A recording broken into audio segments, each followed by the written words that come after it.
जिन धर्म को पाकर भी जिन्होंने कभी जैन वाणी को जिनवाणी को पढ़ा ही नहीं, सुना ही नहीं, कितना दुर्भाग्य है उनका। अपने पिता की वसीयत कितनी है इस पर दृष्टि हर बच्चों की रहती है। क्या है मेरे पिता का नाम का, कितनी जमीन है, कितने घर हैं, कितना रुपया है, कितना सोना चांदी है, ये सारी अपनी दृष्टि में रहता है। हर बच्चों की दृष्टि में रहता है कि मेरे पिता के पास में क्या है, मेरे नाम पर क्या वसीयत मुझे मिलने वाली है, कितनी पूंजी मुझे मिलने वाली है, ये सब दृष्टि में रहता है।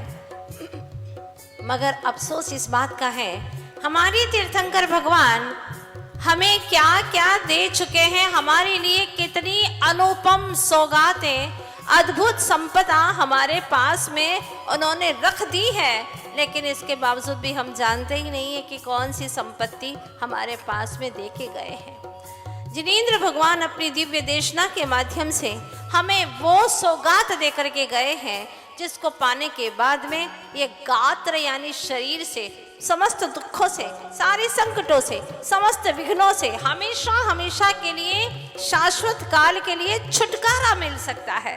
ऐसी सौगात दे करके गए हैं, मगर अफसोस है कि हमें उस सौगात को, उस संपदा को देखने का समय ही नहीं मिल पा रहा है, फुर्सत ही नहीं है हमारे पास में।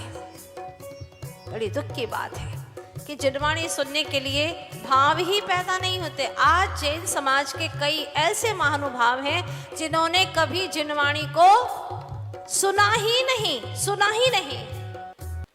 कई लोग ऐसे जिन्होंने कभी पढ़ा ही नहीं। अधिकांश लोग ऐसे हैं जिन्होंने सुना नहीं और कदाचित साधु संत का समागम मिलने पर सुना भी हो, लेकिन कभी स्वयं ही स्वाध्याय, स्व का अध्ययन, अपने परिणामों का अध्ययन करने का भाव ही नहीं बनाया।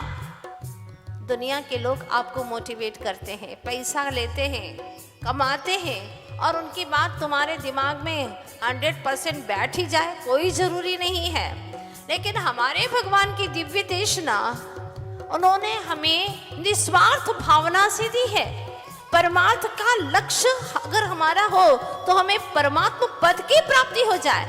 ऐसी अद्भुत सौगातें, ऐसी अद्भुत बातें भगवान ने अपने दिव्य देशना में हमें कही हैं।